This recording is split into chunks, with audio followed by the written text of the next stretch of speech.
Hey guys, what's going on? Let's talk about how time flies. Remember how we used to watch TV shows in our childhood? Or even like 10, 15 years ago. And then one thing led to another, and then to another, and another one. And we have a crazy amount of content and choice that we never thought we could have. So let's talk a little bit about it. Let's talk about what's going on with streaming, how we end up here, and where we're going. Let's go. Kids.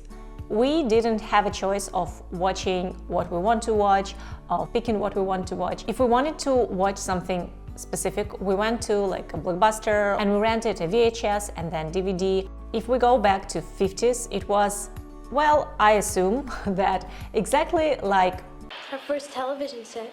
Do you have a television? Oh, honey, he's teasing you. Nobody has two television sets. my favorite movie. And like this was the main entertainment of the evening. Your family gathered around TV and watched whatever was going on TV, and you didn't have much of a choice back then. Later on, like in my childhood or even a little bit before that, we had significantly more choice of what to watch, but we still was dependent on what was shown on TV. And if we wanted to watch some particular movie, of course not a TV show but a movie, you had to like go out. And my childhood was built completely around these rented movies and sometimes on what was going on TV. And I consider myself really lucky because I grew up when these guys were airing, and I spent a lot of my evenings with my family watching VHS or DVDs later. And then I remember how our renting place just shut down because, well, completely new era began, and it was kind of sad. And then in 2004 we all got lost in the completely new era. And that was the moment where everything changed. Basically, Lost was the first show who could actually compete with the big screen movies. And you could watch this really cool quality production at home and not go to theaters, and it was supposed to be like that. So that was a game changer.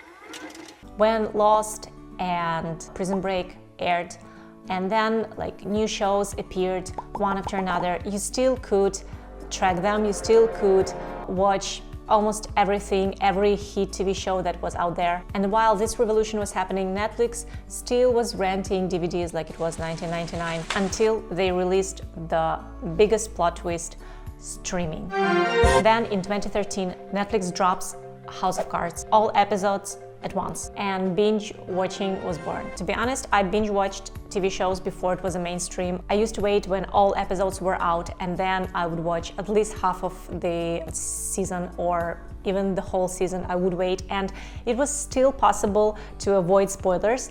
Now, I mean, if you don't watch episode, well, maximum a week, like you have a week tops, then that's it, spoilers will find you. So you have two choices here. You can either watch everything that is out in time, or you should really try to avoid social media because, well, spoilers will find you. I call it the Sensory Deprivator 5000.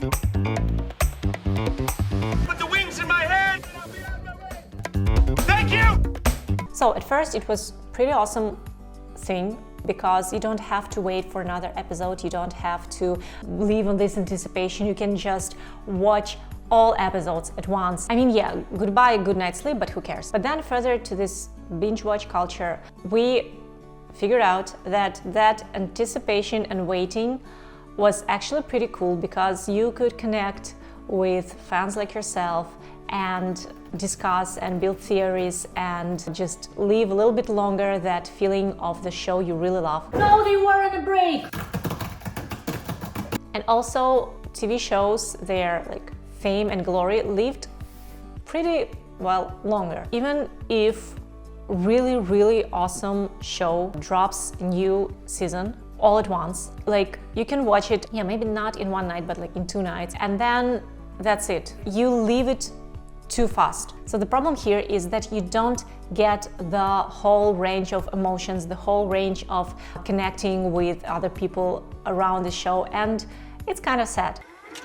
Another problem we faced is that everyone, of course, started to create streaming platforms. Apple TV+, Disney+, HBO Max, Just Max, Hulu, Peacock. Oh, there were just like too many of them. And all of them had at least one, but pretty good TV show. I mean, average person can't afford to pay like for 10 or 20 streaming platforms, right? So now we're going like backwards, the number of platforms a little bit cutting down, but I wonder what's gonna happen next. So if we go back like 70 years back and look at what we started at, and then we look at what's going on now, we have craziest amount of information that just attacking our brain every day.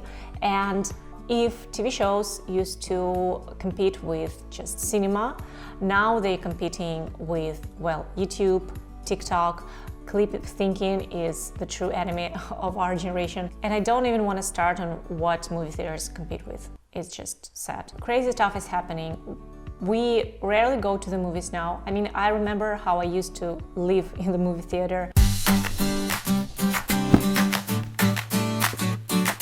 So this is a pack of cinema tickets that I sort of collected through the years. Of course, they're not all of them.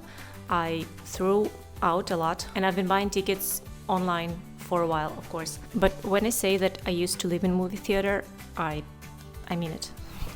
But now, when I want to watch something, to go and make it like an event for myself, to feel something, well, I can turn on streaming platform and watch whatever I want, and it's really fast.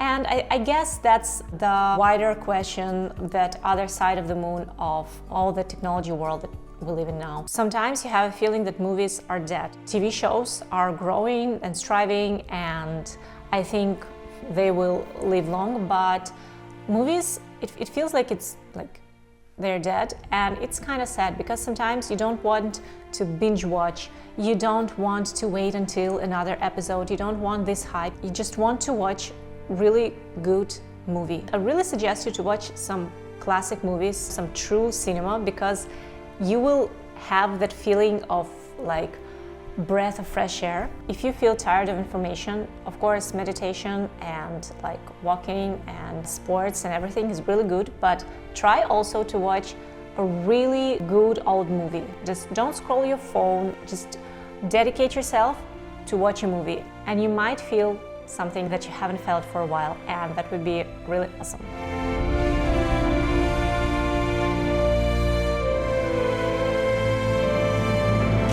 So we definitely got lots of benefits from building this streaming culture because, well, we have really awesome quality TV shows that we can live through, but sometimes it might be harder to even find this show.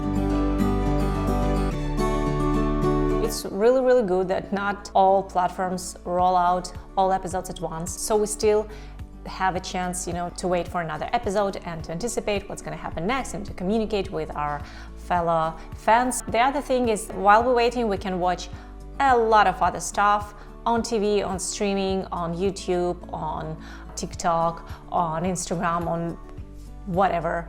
But I'm really curious of what's going to happen next. From what I know about life, really, like, truly good things will survive. In time, we still will recognize fakes, and we still will want to watch truly good content. I vote for quality. Let there be like 2 new really good shows instead of like 10 garbage ones. But it's not how life works, I guess. Still, I hope that we will see some changes there. I'm really curious of what you think. So, you know, as usual, let me know in the comments. Go check my other videos and see you in the next one. Bye. Indiana Jones. Okay, I don't even remember this movie. Oh, I have a ticket to Batman vs Superman. That was a waste of time. Okay, so it's Maze Runner, Pirates of the Caribbean. That should be the third one. Okay, Tarzan Legend, Jack Reacher. Need for Speed, I really loved it. Wow, I have a ticket for the 5th destination point. It's from 2011. Midnight in Paris, same year.